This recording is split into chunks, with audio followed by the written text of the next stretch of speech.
ඉතින් අයිබෝන් පුතේ අද අපේ මාතෘකාව වෙන්නේ ඔයාගේ 12 වසර විෂය නිර්දේශයේ අවසාන පාඩම වෙන වෙළඳාම පාඩමට අදාළව විදේශ වෙළඳාමේ ඉතා වැදගත් කොටසක්. මේක ළමයි හිතන් ඉන්නවා මේක නිකම්ම කටපාඩම් කරගන්න පුළුවන්. සමහර කට්ටියට මේක ඇල සෙට් වෙන්නෙම නෑ. මොකද සමහරවිට මේක ඉතා ඉක්මනින් ඉවර කරලා දානවා මේ ඉස්කෝලේදීත්. අන්න මේ ළමයින්ට වැදගත් වෙන ළමයි අමාරුයි කියලා හිතන 12 වසරේ විදේශ වෙළඳාමට අදාළ ආනයන ක්‍රියාපටිපාටිය සහ අපනයන ක්‍රියාපටිපාටියත් ඒ විතරක් නෙවෙයි ඔයාගේ ගුරුවත් පොතේ තියෙන මෙන්න මේ ක්‍රියාපටිපාටි දෙකට අදාළව පුතා භාවිතා කරන ලියවිලි වර්ග ටිකත් අපි සාකච්ඡා කරනවා ෂෝට් නෝට් එකක් විදිහට. ඉතින් පුතේ මේකෙදි අපේ දරුවෝ පුරුදු වෙලා ඉන්නවා සාම්ප්‍රදායික විදිහට මුලින්ම ආනයන ක්‍රියාපටිපාටිය නිකන් තනිව පාඩම් කරගෙන යන්න. එතකොට අපනයන ක්‍රියාපටිපාටිය වෙනම පාඩම් කරගෙන යන්න අපේ දරුවෝ පුරුදු වෙලා ඉන්නවා පුතේ. පළවෙනි කාරණා අපි තේරුම් ගන්න ඕන සරල දේ තමයි මේකෙදි මේ ක්‍රියාපටිපාටි දෙක අතර සම්බන්ධයක් තියෙනවා. ඒක සරලයිනේ. ඒ ඇයි යම් කිසි පාර්ශවයක් පුතේ විදේශ වෙළඳාමට අදාළව භාණ්ඩ අපනයනය කරනකොට ඊට අදාළව තවත් පාර්ශවයක් ඒ භාණ්ඩය මොනවා කළ යුතුයිද? ආනයනය කළ යුතුයිනේ. එතකොට පුතේ මෙන්න මේ ආනයන සහ අපනයන අතර සම්බන්ධයක් තියෙනවා. මේ සම්බන්ධය ඉගෙන ගන්න ගමන් මේ ක්‍රියාපටිපාටි ඉගෙන ගත්තාම අපිට වැඩේ ලේසියි. මම මුලින්ම බලාපොරොත්තු වෙන්නේ ක්‍රියාපටිපාටි වලට සරල කරලා දෙන්න. ඊට පස්සේ අපි බලමු ඒ ක්‍රියාපටිපාටි වල නිර්මාණය වෙන මෙන්න මේකට අදාළ ලියවිලි වර්ග මොනවද කියලා. ඉතින් පුතේ ඔයා CR කොලයක් අරගෙන ලස්සන වගුවක් ගහලා ඔයාට වැඩේ කරගන්න පුළුවන්. වීඩියෝ එක ස්ටොප් කර කර වැඩේ කරගෙන යන්න. හරිද? එහෙනම් මම මුලින්ම මෙහෙම පටන් ගන්නවා. ඔඩි මාතෘකාව තියෙනවා ආනයන සහ අපනයන ක්‍රියාපටිපාටිය සහ ඊට අදාළ ලියවිලි. තේරුණාද? ඉතින් පුතේ මගේ මේ පැත්තේ තියෙනවා ආනයන ක්‍රියාපටිපාටි මේ පැත්තට මම ගත්තා. අපනයන ක්‍රියාපටිපාටිය මම මේ පැත්තට ගත්තා. අපි මුලින්ම මතක් කරගන්න ඕනි සරල දේ තමයි මොකක්ද අපනයනය කරනවා කියන්නේ? සරල භාෂාවෙන් අපි යවනවා. එහෙනම් යම් කිසි රටක් භාණ්ඩ තවත් රටකට යැවීමක් කරනවා නම් ඒක අපනයනය කිරීමක්. ආනයනය කරනවා කියන්නේ මොකද්ද පුතේ? යම් කිසි රටකින් භාණ්ඩ ගෙන්න ගන්නවා නම් ඒක මොකක්ද පුතා? ආනයනය කිරීම. කියන්නේ මේ දෙක මුලින්ම තේරුම් ගන්න. අපනයනය කියන්නේ භාණ්ඩ යම් කිසි රටක් භාණ්ඩ යැවීම. ආනයනය කරනවා කියන්නේ යම් කිසි රටක් භාණ්ඩ ගෙන්වීම. ඔය සරල දා සොළුවේ තියාගන්න. අපි යනවා පුතේ නම් වෙළඳාම් පාඩමේ හරිද? විදේශ වෙළඳාමට අදාළ මෙන්න මේ ක්‍රියාපටිපාටි ගැන කතා කරන්න. පුතේ සරලව ගත්තොත් එහෙම ඕක වෙනම ඉස්කෝලේ ඉගෙන ගත්තේ. අපි යාම එකක් බලන් ඉමු. එහෙනම් ඔක වෙනම ඉගෙන ගත්තොත් කොහොමද දෙන්නේ? ආනයන ක්‍රියාපටිපාටි පුතා පියවර 7යි. පළවෙනි පියවර මොකද්ද? සැපයුම් කරුවෙකු සොයා ගැනීම. දෙවෙනි පියවර මොකද්ද? මිල විමසුම යැවීම. තුන මොකද්ද පුතා? මිල කියුම ලැබීම. හතරවෙනි එක ආනයන බලපත්‍රයක් ගැනීම. පස්වෙනි එක ඇනෝමක් හෙවත් ඉන්ඩෙන්ටුවක් යැවීම. හයවෙනි එක ගෙවීම් කටයුතු සිදු කිරීම. හත්වෙනි එක භාණ්ඩ නිදහස් කර ගැනීම. මේ තමයි අපි දන්න සරල අර සාම්ප්‍රදායික විදිය. ඕක ඔයිට ලස්සන කරන්න පුළුවන් අපිට. හරිද? ඊළඟට අපනයන ක්‍රියාපටිපාටිය කොහොමද තියෙන්නේ බලන්න පුතා. අපනයන ක්‍රියාපටිපාටිය තියෙන්නේ ලියාපදිංචි වෙන්න කවුද? අපනයන කරුවෙක් වෙන විදියට ලියාපදිංචි වෙන්න ඕනි. දෙක විදේශ ගැනුම් කරුව හොයා ගන්න ඕනි. තුන අවශ්‍ය නම් අපනයන බලපත්‍රය ලබා ගන්න ඕන. හතර මිල කියුම යවන්න ඕන. පහ ඉන්ඩෙන්ටුවක් ලබා ගන්න ඕන. නැව් වල ඉඩකඩ වෙන් කර ගන්න ඕන. ඇසුරුම් කරන්න ඕන. රක්ෂණය කරන්න ඕන. නෞබාරපත ලබා ගන්න ඕන සහ අවසාන වශයෙන් මුදල් ලබා ගන්න පුළුවන්. දැන් මේක මෙහෙම ගත්තාම නිකන් එන සංකීර්ණ ක්‍රියාවලිය. හැබැයි පුතා මේක එන සරලයි. මේ දෙක එකට මර්ජ් කරලා ඉගෙන ගත්තොත් එහෙම. තේරුණාද? අපි එහෙමනම් මේ වැඩේ මෙන්න මෙහෙම මම මට ලේසියට මම කොටස් තුනකට කඩා ගන්නවා. ඒ තමයි මේ විදේශ වෙළඳාමේ ක්‍රියාවලිය මම මුලින්ම ගන්නවා පුතේ. මෙන්න මේ පළවෙනි කෑල්ල මූලික කටයුතු කියලා. හරිද? මූලික කටයුතු කියලා මම ගන්නවා. ඒක මට ලේසි වෙන්න. ඒක එහෙම නෑ. කියනවාගේ සිලබස් එකේ එහෙම මූලික කටයුතු කියලා එහෙම නෑ. මම මගේ වැඩේට මම ඉස්සර මොකද? මේ තමා පුතා විදේශ වෙළඳාමේදී මට හම්බෙන මූලික කටයුතු ටික. හරිද? මේ තමා මූලික ටික.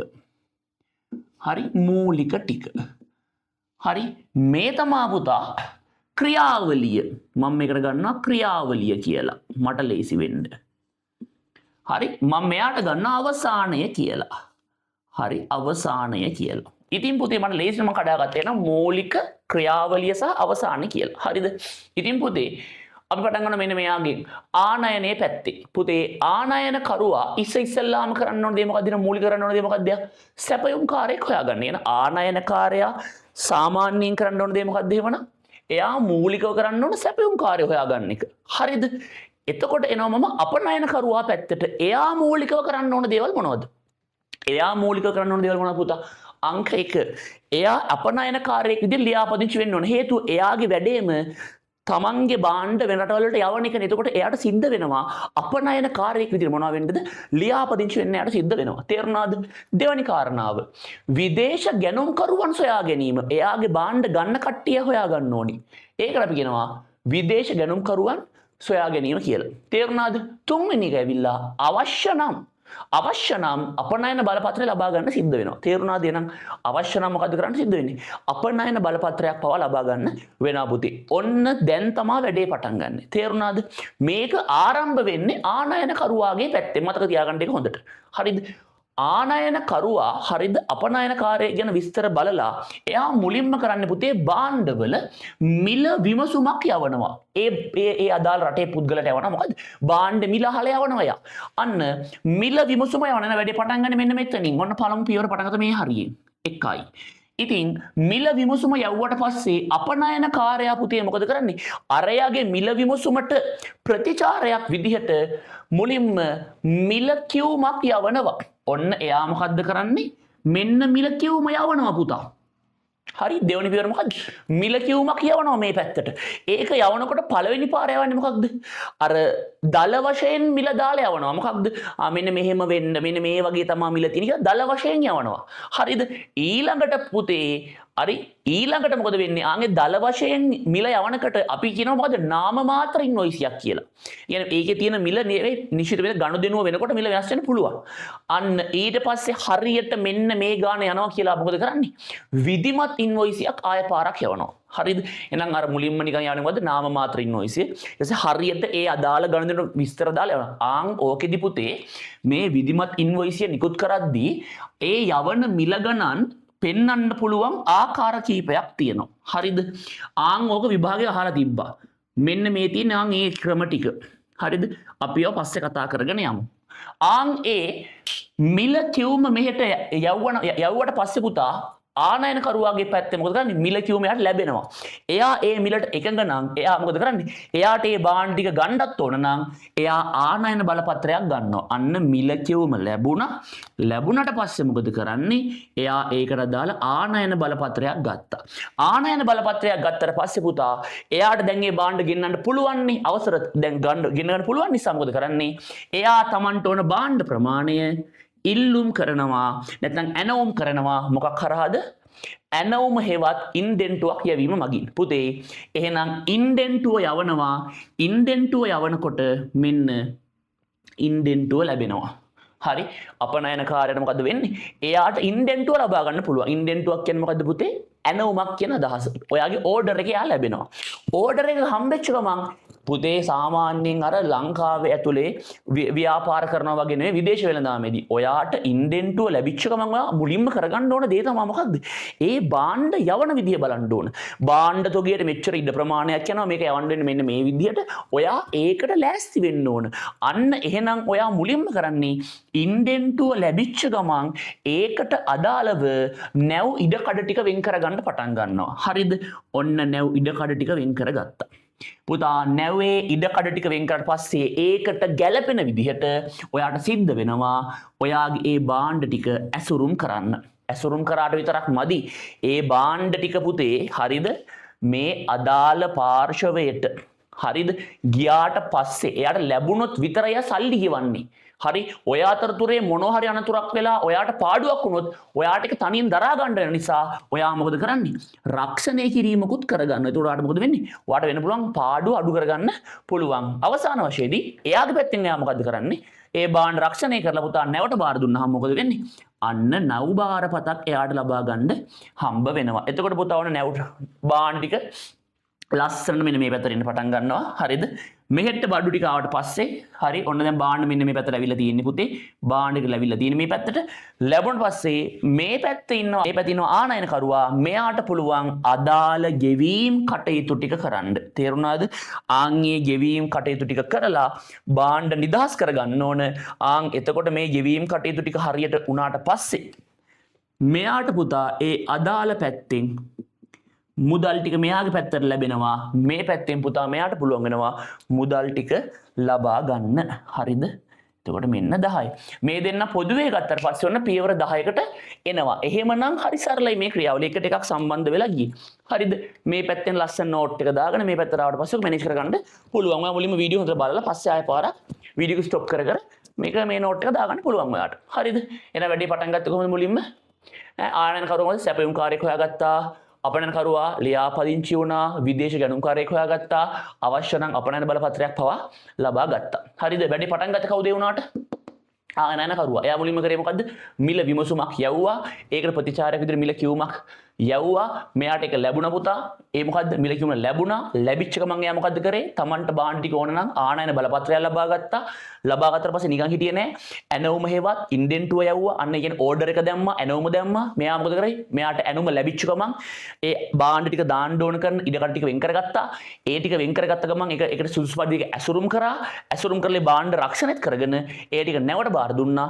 බාණ්ඩ ටික ලස්සනට මේ වැදට ගියාට පස්සේ පුතා ආය පාරක් ආනයන කරුවා අදාළ මුදල් ටික ගෙවලා. හරිද? ඒ බාණ්ඩ නිදාස් කරගන්නවා. ඒ අතරතුරේදී මේ අදාළ පාර්ශවයට පුළුවන් අපේ අපනයන කරුවාට මුදල් ටික ලබා ගන්න. ඉතින් සරලයි මේක මොකද කරන්න හරියට පාඩම් කරගත්තා නම් වැඩේ ලස්සනට කරගෙන යන්න පුළුවන් දෙයක්. දැන් බලමු මේකෙදි අපිට හම්බ වෙන ඔයාගේ සිලබස් එකේ ගුරුවත් පොතේ තියෙන ලියවිලි ටික මෙන්න මේකට ආදේශ කරලා. එහෙනම් පුතේ මෙන්න මේ ලියවිලි කතාවේදී මම මේ රතු පාටින් ලියලා තියෙන්නේ ඔයාට හම්බ වෙන ලියවිලි වර්ග ටික. හරිද? මතක තියාගන්න මීට වඩා ලියවිලි තියෙනවා. හරි? මම මේ කතා කරන්නේ ওই ගුරුවත් පොතේ තිබුණු කාරණා සම්බන්ධව පමණයි. මෙතනදී මීට වඩා ඒවා තියෙනවා. අපේ තියරි නෝට් වල ඒවා අපි දාලා තියෙනවා. හරිද? එතකොට පුතේ අපිට මෙතනදී හම්බ වෙන පළවෙනිම ලියවිල්ල හම්බ වෙන්නේ පුතා අපනයන කරුවාගේ පැත්තේ. හරිද? අපනයන කරුවාගේ පැත්තේ මුලින්ම අපිට හම්බ වෙනවා බලන්න අපනයනකාරයා ලියාපදිංචි වෙලා විදේශ ගැනුම්කාරයෙක් හොයාගෙන එයාට බාණ්ඩ අපනයනය කරද්දී අපනයන බලපත්‍රයක් ගන්න තියෙනවා. ඒ කියන්නේ බාණ්ඩ යවන කෙනෙක්ට අපනයන බලපත්‍රයකට තිබිය යුතුයි පුතේ. බාණ්ඩ යවන කෙනාට. ඉතින් මෙන්න මේ අපනයන බලපත්‍රයෙන් කියන්නේ මෙච්චරයි. අපනයනය කරන්න අවසර ලබා දෙමින් අපනයන සහ ආනයන පාලක දෙපාර්තමේන්තුව නිකුත් කරන බලපත්‍රයක්. ඒ මොකක්ද? අපනයන බලපත්‍රය. ඉතින් පුතේ ඔය බලපත්‍රය තිබිය යුතුයි. පුතේ වැඩේ පටන් ගන්න මෙන්න මෙතනින්. ඇයි මිල විමසුමක් යවනවනේ පුතේ. මිල විමසුම යවනකොට ආනයන කරුවා අපනයන කරුවා විසින් ඒකට පිළිතුරක් විදිහට මිල කිව්මක් යවනවා. ආන්ගේ මිල කිව්ම යවන්නේ මොකක් විදිහට පුතා? ඉන්වොයිස් එකක් විදිහට. හරිද? මෙන්න මේ ඉන්වොයිස් එක කියන එකේ අදහස තමයි පුතේ මෙන්න මේ අපනයනය කරන භාණ්ඩවල විස්තර මිල ගණන් ටික කොන්දේසි ගමන් මාර්ගය ප්‍රතික්ෂේප කරන දේවල් ඔය ටික සඳහන් කරලා යවනවා මෙන්න මේ ඉන්වොයිස් එක හරහා. ඒකෙදි මුලින්ම යවනවනේ දල වශයෙන් මිල. අර ආන්ගේ දල වශයෙන් යවන මිල අපි යවනවා නාම මාත්‍ර ඉන්වොයිස් එක හරහා. නිශ්චිතව ගනුදෙනුව කරනවා නම් යවන මිල අපි යවනවා විධිමත් ඉන්වොයිස් එක හරහා. ඉතින් පුතේ මේ මිල යවනකොට හරිද? අපනයන කරුවා මිල විවිධාකාර වලට කියනවා. ඉතින් මෙන්න මේක විභාගෙදී අහන්න පුළුවන් පුතේ. මොනවද මේ ක්‍රම කියලා. ඒක හරි සරලයි පුතේ. මෙන්න පොඩි chart එකක් දාලා හරියට බලා ගන්නකො. පුතේ මේ තමයි හරිද අපනයන කරුවාගේ ගබඩාව. මේ තියෙන මොකද? අපනයන කරුවාගේ ගබඩාව. මේ තමයි පුතේ අපනයන කරුවාගේ වරාය වේදිකාව. අර නැව නවත්තලා තියෙන්නේ එතන. ඉතින් පුතා මේ මොකද්ද නැවක්? හොඳේ ඒක බෝට්ටුව වගේ පේන්න ඕන ඔයාට. නැවක් මේ තියෙන්නේ ඒක තියෙන නැවක්. හරි? එතකොට පුතේ මේ මුහුද මේ පැත්ත තියෙන පුතා කාගේද? ආනයන කරුවාගේ වරායවත් වරාය වේදිකාව. එතකොට මේ තියෙන්නේ මොකද්ද? ආනයන කරුවාගේ ගබඩාව. එතකොට පුතා මෙන්න මේ තැන් කීපෙදී මිල ගණන් 6ක් අපිට හම්බ වෙනවා. පුතේ මුලින්ම අපනයන කරුවා තමන්ගේ ගබඩාවේදී නැත්නම් අපි කියන ප්‍රාදේශීය මිල යවනවා නම් ඒ කියන්නේ මෙතනදී මේ දක්වා සියලු වියදම් අපනයන කරුවා දරනවා. හරිද? ආයෙනම් ඒ දක්වා සියලු වියදම් අපනයන කරුවා දරනවා නම් මෙතනින් එහාට ඔක්කොම ටික මෙයා දරා ගන්න ඕන. හරිද? එතකොට ගබඩාව දක්වා නම් මිල කියන්නේ අපි කියන පුතා ලෝකෝ මිල ක්‍රමය. හරිද? ලෝකෝ කියන්නේ ප්‍රාදේශීය මිල කියලා අපි මේකට කියනවා. සමහර වෙලාවල් වලට පුතේ අපනයන කරුවා මොකද කරන්නේ? තමන්ගේ ගබඩාවෙන් ඒ බාණ්ඩ ටික අරගෙන තමන්ගේ රටේ වරාය වේදිකාව දක්වා සියලු වියදම් ටික දරනවා නම් එයා ඒකට මිලක් කියනවා. අපි ඒකට කියනවා FOD මිල ක්‍රමය. FOD අපි කියන පුතා එකට නැව් තටාකය තෙක් නොමිලේ කියලා. FOD අපි කියන මොකද්ද? නැව් තටාකය මේ නැව් වේදිකාව වෙනකන් එයා මොකද කරන්නේ? මිල දාලා එව්වොත් අපි කියන නැව් තටාකයේ තෙක් නොමිලේ කියලා අපි කියනවා. තේරුණාද? ඊට පස්සේ එයා ඇවිල්ලා හරිද මේ අපනයන කරුවා මගේ පුතේ තමන්ගේ නැව දක්වා තමන්ගේ රටේ වරායේ භාණ්ඩ නැවට පැටවීම දක්වා සියලු වේදන් ටික දරනවා නම් හරි අපි ආගෙන කියනවා FOB මිල ක්‍රමය කියලා. FOB මිල ක්‍රමය කියන්නේ පුතා නැවතෙක් නොමිලේ. මේ බෝට් කියලා අදහසනේ. හරිද? නැවතෙක් නොමිලේ කියලා අපි කියනවා. ඉතින් පුතේ මෙන්න මේ නැවට දැම්මට පස්සේ නැවේ ඉඳන් ඒ භාණ්ඩ අරගෙන යනවනේ. ආන්ගේ අරගෙන යන එකට අපි කියනවා ගැල් කුලිය කියලා කියනවා. හරිද? මෙන්න මේ නැවට භාණ්ඩ පටවලා ඒ ටික පුතා අරන් ඉන්න ඕනේ. ආනයන කරුවාගේ වරායට ආන්ගේ අරගෙන එන එකට අපි කියනවා මොකක්ද? ගැල් කුලිය කියලා. ඉතින් පුතේ මේ නැවට භාණ්ඩ ටික පටවලා මේ අරගෙන එන එක දක්වා වියදම දරනවා නම් අපි කියන එකට මොකද්ද? CNF මිල ක්‍රමය කියලා. CNF මිල ක්‍රමය. ඒ කියන්නේ මොකක්ද පුතා? ඒ කියලා කියන්නේ මිල සහ ගැල් කුලිය කියන දෙකම අන්තර්ගත වෙනවා නම් ඒකට අපි කියනවා CNF මිල ක්‍රමය කියලා. ඉතින් පුතේ මේ භාණ්ඩ අරගෙන එනකොට මතකද මෙයාගේ පැත්තේ රක්ෂණයක් කරා. මෙන්න මේ රක්ෂණයත් මෙයාම දරනවා නම් හරිද? එයා දරනවා නම් ඒකත් එක්කම අදාළ මිලට අපි කියනවා CIF මිල ක්‍රමය කියලා. පුතා මෙතන I කියන්නේ ඉන්ෂුරන්ස් කියන එක. එහෙනම් මොකද මේක වෙන්න ඕනේ? හරිද? මිල රක්ෂණය සහ ගැල් කුලිය ඇතුළත් මිල ක්‍රමය. හරිද? ඉතින් පුතා ඊට පස්සේ අපනයන කරුවා හරිද? මේ අදාළ රටේ වරායටත් ඇවිල්ලා හරිද? මෙතනින් ආනයන කරුවාගේ ගබඩාවට එනකම්ම සියලු වේදන් ටික අපනයන කරුවා දරනවා නම් පුතේ අපි ඒකට කියනවා ෆ්‍රී මිල ක්‍රමය කියලා. ෆ්‍රී නැත්නම් අපි ඔකට කියනවා රෙන්ඩු හරිද? ෆ්‍රැන්කෝ මිල ක්‍රමය කියලා කියන්නේ මෙන්න මේකටම තමයි. හරිද? ඔන්න ඔය විදිහේ මිල ක්‍රම ආකාරයෙන් මෙන්න මේ ඉංග්‍රීසි අකුරු වලින් අහනවා පුතා තේරුම. ලෝකෝ කියන්නේ ප්‍රාදේශීය මිල. හරිද? නැත්නම් ලෝකෝ කියලා ලියුවත් හරි. FOD කියන්නේ පුතේ නැව් තටාකයේ තෙක් නොමිලේ. FOB කියන්නේ නැවතෙක් නොමිලේ. CF කියන්නේ මොකද්ද? මිල සහ ගැල් කුලිය.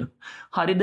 CIF කියන්නේ මොකද්ද? මිල රක්ෂණය සහ ගැල් කුලිය. ෆ්‍රී කියන්නේ සියල්ල නොමිලේ කියන අදහස. ෆ්‍රැන්කෝ මිල ක්‍රමය කියලාත් අපි කියනවා. ඉතින් පුතා ඒ විදිහට මිල එවන්න පුළුවන්. එහෙම මිල ලැබුණාට පස්සේ මිලකීම ලැබුණාට පස්සේ පුතා ඒ භාණ්ඩ මෙයා ගෙන්න ගන්නවා නම් ආනයන බලපත්‍රයක් ගන්න ඕනි. එහෙනම් මම කලින්ම කිව්වා ආනයන බලපත්‍රයක් කියලා කියන්නේ මොකක්ද පුතා? ආනයන සහ අපනයන පාලක මණ්ඩලය විසින් අවසර ලබා දෙමින් නිකුත් කරන සහතිකයක්. හරිද?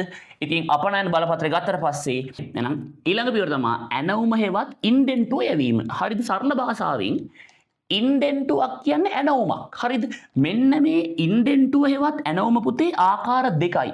පළවෙනි ආකාරය සංවෘත ඉන්ඩෙන්ටුව, දෙවෙනි ආකාරය විවෘත ඉන්ඩෙන්ටුව. මම ඒක ලිව්වා චුට්ටක්. හේතුව තමයි මෙන්න මේකෙන් වෙන්නේ මෙහෙම දෙයක්. මේ භාණ්ඩ ටික, භාණ්ඩ තේරීම, භාණ්ඩ ඇසිරීම, ඒ වගේම භාණ්ඩ නැව්ගත කිරීම මෙන්න මේ කාරණා සියල්ලම පුතා ආනයනකරුගේ අභිමතයේ පරිදි කරන්න පුළුවන් නම් අපි ඒක මොකද්ද? සංවෘත ඉන්ඩෙන්ටුවක් කියලා. ඒ වගේම විවෘත ඉන්ඩෙන්ටුවක් කියන්නේ පුතේ මෙන්න මේ භාණ්ඩ තේරීම ඇසිරීම නැව්ගත කිරීම අපනයන කරුගේ අභිමතයේ පරිදි කරන්න පුළුවන් නම් අපි ඒකට කියනවා මොකක් කියලාද?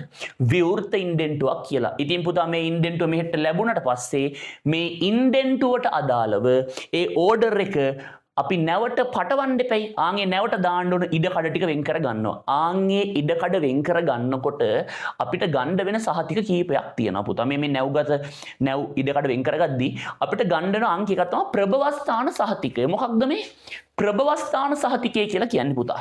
සරලම භාෂාවෙන් මතක තියාගන්න ප්‍රභවස්ථාන සහතිකය කියලා කියන්නේ යම්කිසි රටක භාණ්ඩ ඒ රටේ නිෂ්පාදනය කරා කියලා කියන්නේ ඒ රටේ බලයලත් නිලධාරී ආයතනයක් දෙන සහතිකයක්. උදාහරණයක්. හරිද? අපේ රටේ හදන භාණ්ඩ අපේ රටේ නිෂ්පාදිතයි කියලා සහතික කරන ආයතනයක්. හරිද? ලබා දෙන සහතිකයක් වෙනනම් ඒක මොකද්ද? ප්‍රභවස්ථාන සහතිකය. ඒ කියන්නේ අදාළ රටේ ඒ භාණ්ඩ නිෂ්පාදනය කළ බව සහතික කරන්න යොදා ගන්න සහතිකය මොකද්ද? ප්‍රභවස්ථාන සහතිකය. ඒතර මොකද මේ සමීපාරක්ෂක සහතිකය කියලා කියන්නේ පුතා? මේ සමීපාරක්ෂක සහතිකය ලබා දෙන්නේ කෘෂි නිෂ්පාදන වලට. ආන්ගේ කෘෂි නිෂ්පාදන අපනයනය කරන වෙලාවේදී ඒ කෘෂි නිෂ්පාදන පාරිභෝජනයට සුදුසුයි කියලා ලබා දෙන සහතිකයට අපි කියන මොකද්ද? සමීපාරක්ෂක සහතිකය කියන්නේ විදේශ වෙළඳාමේදී ඔයා කෘෂි නිෂ්පාදන නම් යවන්නේ රටකට ඒ භාණ්ඩ පරිභෝජනයට සුදුසුයි පරිහරණයට සුදුසුයි කියන බව දක්වලා දෙනවා ලියවිල්ලක් සහතිකයක් සම වෙන්න ඒ තමයි සමීපාරක්ෂක සහතිකය. ඉතින් පුතා මෙන්න මේ නැව් ඉඩකඩ වෙන් කරද්දි මේ සහතිකය මේව කරගන්න ඕන ඒත් එක්කම මේ භාණ්ඩ අසුරන්න ඕන පුතේ. හරිද? ඒක ගැළපෙන විදිහට ඇසුරුම් කරාට පස්සේ ඒ භාණ්ඩ වලින් වාට පාඩුවක් නොවෙන්න නම් හොඳම දේ තමයි මොකක්ද? ඔයා ඒක රක්ෂණය කරන්න ඕන. රක්ෂණය කරනකොට මගේ පුතේ ඒකට අදාළව ඔයාට සිද්ධ වෙනවා මොකක් ගන්නද?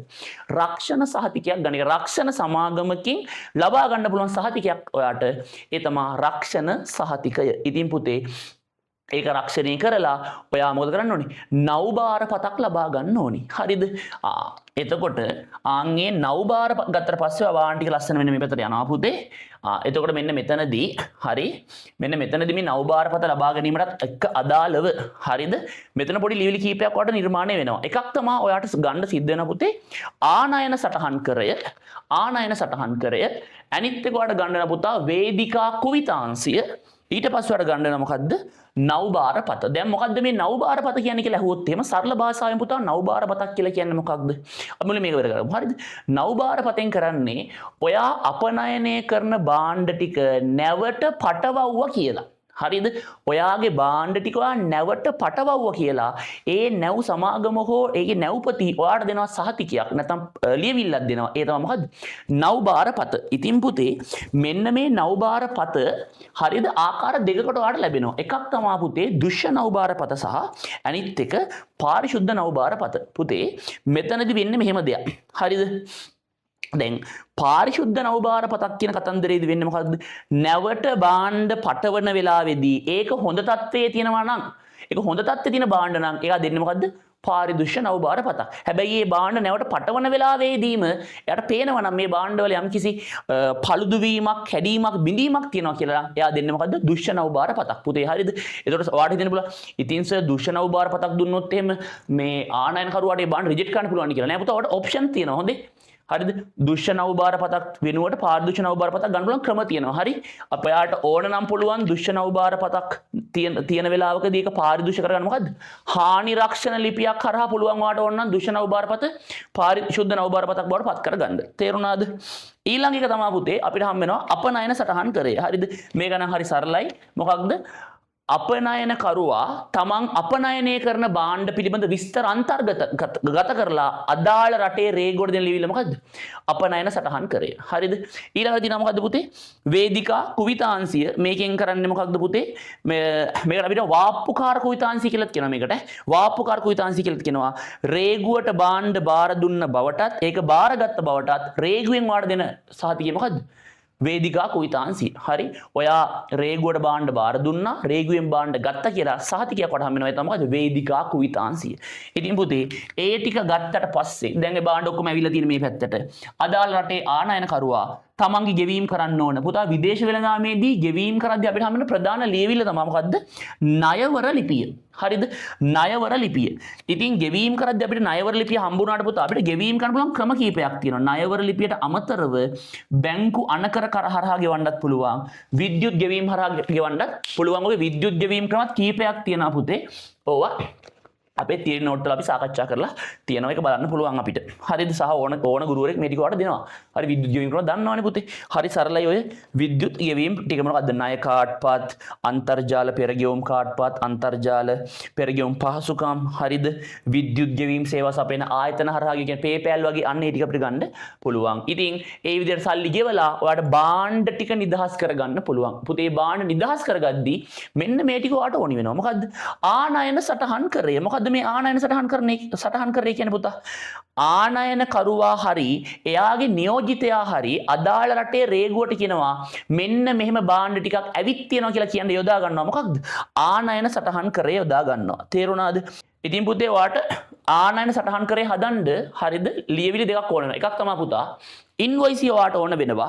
හරිද? අනිත් එක තමයි ඔයාට මෙන්න මේ නව් බාරපත ඕන. මෙන්න මේ දෙක හරහා ඔයාට පුළුවන් මොකද්ද? ආනයන සටහන් කරේ හදලා ඒක රේගුවට බාර දෙන්න. ඊළඟට පුතා තියෙනවා මොකද්ද? අපනයන සටහන් කරේ. හරිද? මේකත් මෙයාගෙන් ඔයාට ඉල්ල ගන්න පුළුවන්. හරි? එතන ගැටලුවක් එන්නේ නෑ. සහ අවසානයේ මේ හම්බෙච්ච භාණ්ඩ ටික තියෙන්නේ කොහෙද? ගුදම් වල තියෙන. මොකද ගුදමක් කියන්නේ? පුතා ගුදමක් කියලා කියන්නේ ගබඩාවේ. ආන් ඒ අදාළ භාණ්ඩ හරිද ගුදම් වල තියෙන බවට ගුදම් අධිකාරී සහතික කරලා ආනයන කරුවාට නිකුත් කරනවා ලියවිල්ල. ඒ තමයි ගුදම් බලපත්‍රය. ඒ භාණ්ඩ ටික ඇවිල්ලා තියෙන්නේ කියලා ඒ අදාළ ගුදම් අධිකාරීවරයා ආනයන කරුවාට දෙනවා ලියවිල්ලක්. ඒ මොකද්ද? ගුදම් බලපත්‍රය කියලා. එතකොට ආන්ගේ ගුදම් බලපත්‍රය හරහා මේ භාණ්ඩ ටික නිදහස් කරගන්න පුළුවන්. ඉතින් අවසාන වශයෙන් මෙයා මුදල් ලබා ගන්නවා. ඒක ඉතින් බැංකුවක් හරහා එයාට ඒ ටික ලබා ගන්න පුළුවන්. ඉතින් මං හිතන්නේ ඕක තමා පුතේ මේ විදේශ වෙළඳාමට අදාළව තියෙන මේ කොටස.